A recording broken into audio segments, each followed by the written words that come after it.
Il a engrossé la domestique et l'a jetée dans le puits. 30 ans plus tard, il épouse sa propre fille. Raphaël Nkosi, riche importateur de tissus italiens, rentrait plus tôt que prévu de son entrepôt du marché de Santon. Il a trouvé la maison étrangement silencieuse, trop silencieuse pour un après-midi où la petite bonne Esther aurait dû chanter en balayant la cour. Il monta directement à l'étage, poussa la porte de sa chambre et la vit agenouillée près du lit, les mains tremblantes posées sur son ventre déjà rond de 5 mois. Ses yeux noirs, immenses, se levèrent vers lui avec terreur quand il comprit. Exigea-t-il d'une voix si basse qu'elle fit plus peur que s'il avait crié. Esther se mit à genoux, joignant les mains. « Maître, c'est vous. C'est arrivé cette nuit où vous étiez saoul. Vous m'avez forcé. Je n'ai rien dit parce que j'avais peur de perdre ma place. Peur de retourner au village. » Raphaël devint blanc comme du coton brut. Une bonne enceinte de lui. Dans son milieu, dans sa famille, chez les Nkosi qui se disaient descendants de chefs zoulous. Impossible. Il l'attrapa par le bras, la traîna dans l'escalier de service. Elle pleurait, suppliait. « Maître, pitié, je peux partir, je dirai rien à personne. Je jure sur la tête de ma mère. » Mais il n'écoutait plus. Dans la cour arrière, là où personne ne venait jamais, il y avait le vieux puits abandonné couvert de planches pourries.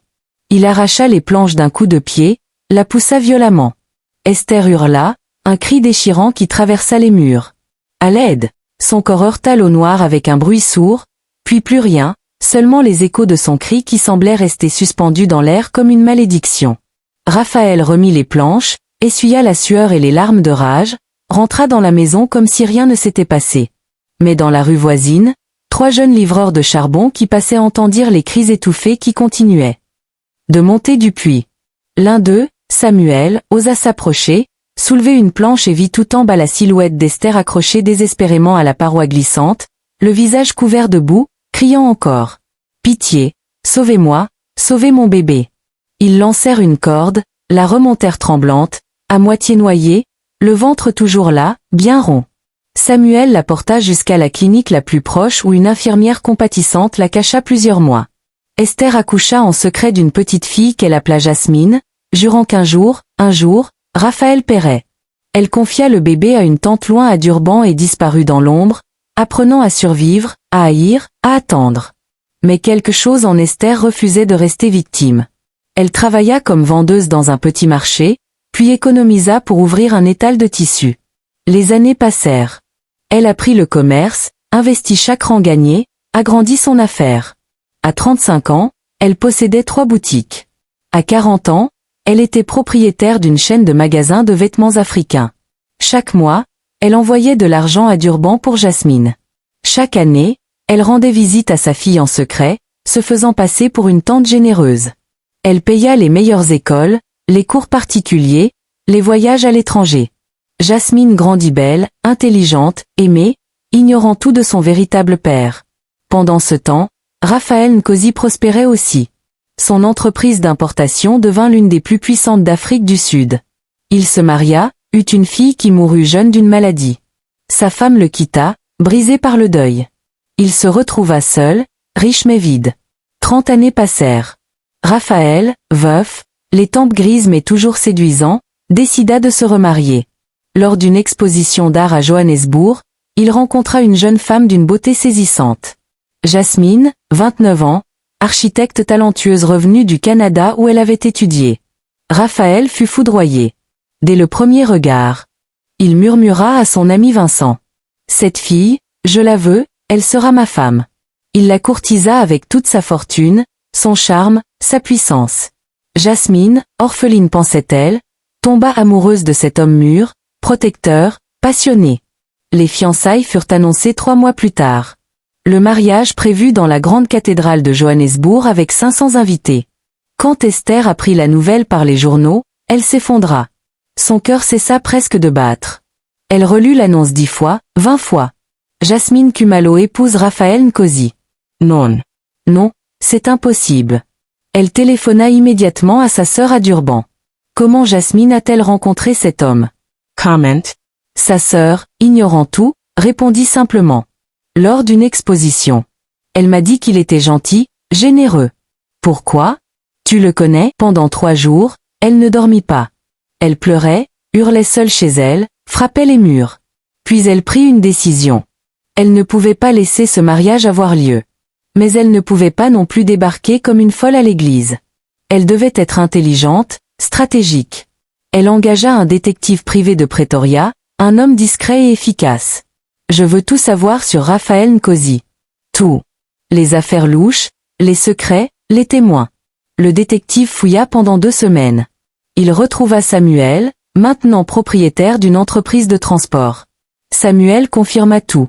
Il avait gardé des notes, des photos du vieux puits, même une lettre écrite à l'époque qu'il n'avait jamais envoyée. Le détective retrouva aussi l'infirmière, retraitée à Cape Town. Elle accepta de témoigner. Esther rassembla tout. Elle contacta un laboratoire privé et organisa une collecte d'ADN discrète. Lors d'un événement public où Raphaël était invité, elle fit semblant de renverser du vin sur lui, récupérant discrètement un mouchoir qu'il utilisa pour s'essuyer. Les résultats tombèrent 10 jours avant le mariage. Esther pleura toute la nuit.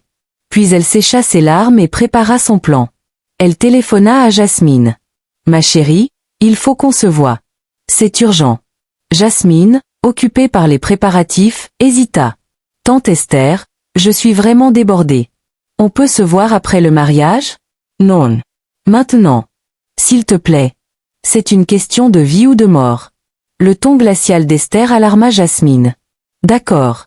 Demain, au café près de l'hôtel. » Le lendemain, Jasmine arriva radieuse, sa bague de fiançailles étincelant au soleil. « Tante, qu'est-ce qui se passe ? Tu as l'air bizarre. » Esther ne sourit pas. Elle posa une enveloppe brune sur la table. « Jasmine, avant d'ouvrir ça, je veux que tu saches que je t'aime. Plus que tout au monde. » Jasmine fronça les sourcils. « Tante, tu me fais peur. » « Je ne suis pas ta tante. Je suis ta mère. » Jasmine resta figée, bouche ouverte. « Quoi ?» Esther continua, la voix tremblante. « L'homme que tu vas épouser, Raphaël Nkosi, est ton père biologique. » Jasmine laissa tomber sa tasse. Le café se répandit partout. « C'est pas drôle. » Esther ouvrit l'enveloppe, sortit les documents. Les résultats ADN. Les témoignages. Les photos du vieux puits. Jasmine lut, relut, ses mains tremblant de plus en plus. Non. Non, c'est des mensonges. Raphaël est un homme bon. Il m'aime. Et Esther lui raconta tout. Le viol. Le puits. Le sauvetage. Les 30 années de secret. Jasmine écouta, pétrifiée, le visage devenant de plus en plus blanc. Quand Esther termina, Jasmine se leva brusquement, renversa sa chaise. « Pourquoi tu ne m'as rien dit avant ? Pourquoi tu m'as laissé tomber amoureuse de lui ?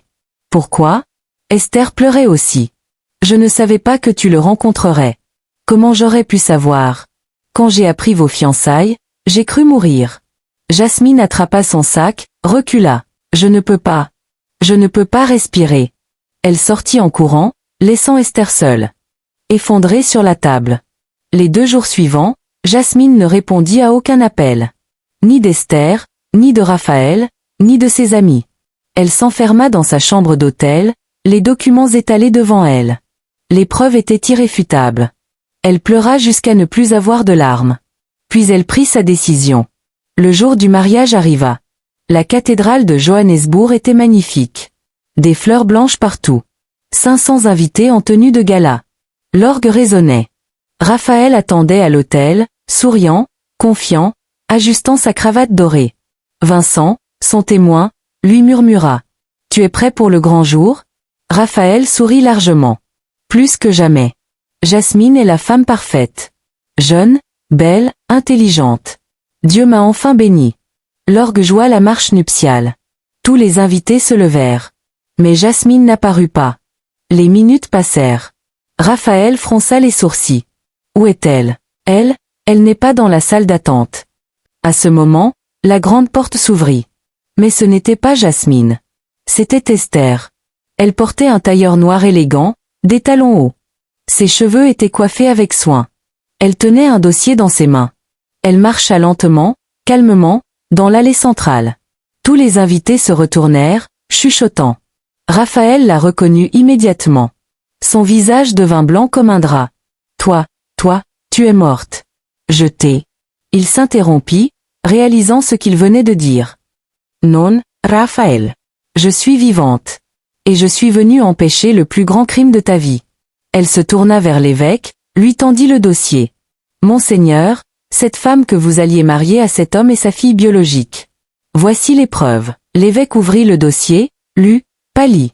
Non, non, c'est impossible. Jasmine. Où est Jasmine? Esther le regarda droit dans les yeux. Elle sait tout. Je lui ai tout dit il y a 2 jours. Elle t'a quitté. Raphaël s'effondra sur une chaise. Non. Non, ce n'est pas vrai. Je l'aime. Et Esther s'approcha, la voix tremblante de rage contenue. Tu m'as jeté dans un puits pour me tuer. Tu as voulu assassiner ton propre enfant. Et aujourd'hui, tu allais épouser ta fille. Les invités se levèrent, choqués, certains filmant avec leur téléphone. À ce moment, des policiers entrèrent par les portes latérales. Esther les avait contactés la veille. Raphaël Nkosi, vous êtes en état d'arrestation pour tentative de meurtre. Raphaël voulut fuir, mais ses jambes lâchèrent. Il s'effondra contre un banc, agrippant sa poitrine. Un cri rauque sortit de sa gorge. Arrêt cardiaque. Cria quelqu'un. Les policiers appelèrent les secours, mais ce fut trop tard. Raphaël mourut là, sur le sol de marbre de la cathédrale où il devait se marier. Mort dans sa honte. Mort devant la femme qu'il avait tenté de tuer. Esther le regarda sans une larme. Justice, murmura-t-elle. Elle se retourna calmement et sortit. Dehors, sous le soleil de Johannesburg, Jasmine l'attendait, appuyée contre une voiture. Elle portait un jean et un t-shirt simple. Pas de robe de mariée. Ses yeux étaient rouges mais secs. Maman, dit-elle simplement. C'était la première fois qu'elle l'appelait comme ça. Jasmine ouvrit les bras. Elles s'étreignirent longuement, pleurant toutes les deux. C'est fini, ma fille. Cette fois, vraiment fini. Les mois suivants furent difficiles. Jasmine suivit une thérapie intensive. Esther l'accompagna à chaque séance. Elles parlèrent pendant des heures, rattrapant 30 années de séparation. Jasmine apprit à connaître sa vraie mère. Esther apprit à connaître la femme qu'était devenue sa fille. Lentement, elles guérirent. 1 an plus tard, elles ouvrirent ensemble une fondation pour les femmes victimes de violences domestiques. Elles utilisèrent une partie de l'héritage de Raphaël, que la justice avait confisqué puis redistribué aux victimes de ces crimes. Jasmine conçut des refuges modernes, sûrs, beaux. Des lieux où les femmes pouvaient recommencer leur vie. Esther, elle, devint conférencière. Elle racontait son histoire dans les universités, les églises, les centres communautaires. Partout, elle inspirait des femmes à ne jamais abandonner. Sa voix, autrefois brisée, était devenue puissante. 2 ans après le scandale, Jasmine rencontra Andil, un médecin doux et respectueux. Esther le rencontra, l'interrogea longuement, voulant être sûre qu'il était bon pour sa fille. Andil passa tous les tests. Ils se marièrent dans une petite cérémonie intime, juste la famille et les amis proches. Cette fois, Esther fut là, au premier rang, pleurant de joie. Quand Jasmine dit oui, Esther murmura. Enfin, ma fille connaît l'amour véritable. 3 ans plus tard, Jasmine donna naissance à une petite fille. Elle l'appela Esther. Quand la grand-mère prit le bébé dans ses bras pour la première fois, elle pleura tellement qu'elle pouvait à peine voir son visage. Tu es ma rédemption, murmura-t-elle au bébé. Tu es la preuve que Dieu transforme la douleur en beauté. Un soir, des années plus tard, Esther et Jasmine étaient assises sur le balcon de leur maison commune à Santon. La petite Esther jouait à leurs pieds. Jasmine prit la main de sa mère. Maman, tu m'as sauvée 2 fois. Une fois de la mort, et une fois du péché. Esther sourit, serrant sa main. Et toi, tu m'as sauvée aussi. Tu m'as donné une raison de survivre. Une raison de vivre. Elles regardèrent le coucher de soleil ensemble, en paix. Et ce fut ainsi que leur histoire, née dans la violence et la haine, se termina dans l'amour et la rédemption. Car parfois, même les ténèbres les plus profondes ne peuvent éteindre la lumière d'une mère.